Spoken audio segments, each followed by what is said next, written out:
Euro to 114. Does that make sense to you? It does, although in some respects you're kind of looking back and saying, wow, we're going up on euro dollar despite the fact that short-term interest rate spreads are moving in the other direction and suggestive of more like a parity level. But I think what you've seen here is this shift in terms of euro risk premia. People think the politics is a clean slate for this year at least, and longer-term investors are underinvested in euros, so they're coming back into the market, investing in euros. They're underhedged in euros, so they're buying euros in general.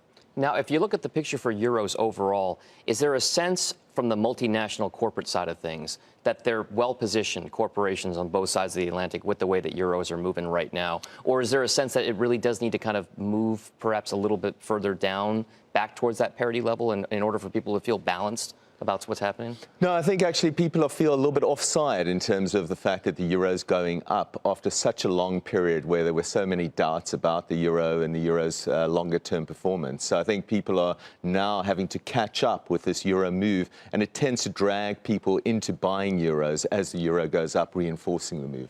So is a stronger euro, which seems to be the theme this week, good for stocks overall or negative? It seemed like the U.S. market was getting very comfortable with a weaker U.S. dollar broadly. Is that going to still be the trend?